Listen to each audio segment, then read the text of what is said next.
Klawżoli dwar id-drittijiet ta' persuni LGBTI li huma inklużi f'rapport dwar id-drittijiet fundamentali tal-bniedem intlaqgħu bil-vot kontra tal-membru tal-Parlament Ewropew Roberta Metsola.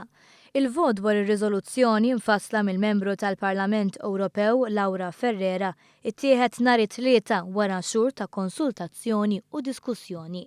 Fost oħrajn ir-riżoluzzjoni tagħmel referenza lejn it-teddida li tista' teżisti għad-drittijiet fundamentali tal-bniedem fl-Ewropa u l-possibilità ta' soluzzjoni. Fost l-affarijiet li jitqajmu hemm dawk marbuta mad-diskriminazzjoni li jista' jkun għadhom jisofru diversi persuni LGBTI madwar l-Unjoni Ewropea. Dan hekk kif il-kisbiet li din il-komunità għamlet f'pajjiżna fl-aħħar sentej għadhom ma sarux f'pajjiżi oħra.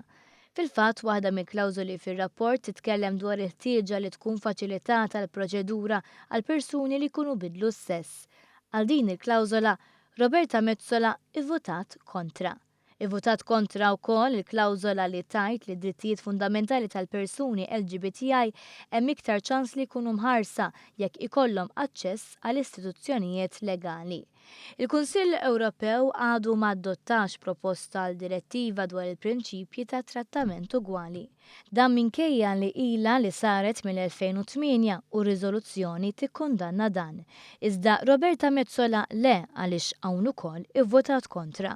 F'diversi pajjiżi organizzazzjonijiet Ewropej jitkellmu dwar kif persuni LGBTI għadhom vittmi ta' diskriminazzjoni istituzzjonalizzata, iżda Metsola lanqas dan ma tirrikonoxxi u ivvotat ukoll kontra klawżola f'dan is-sens.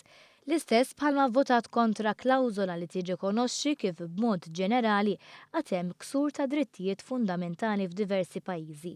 Ksur ta' drittijiet li wassal lill-MP Ferrera biex tħejji din ir-riżoluzzjoni li kienet approvata fil-Parlament Ewropew.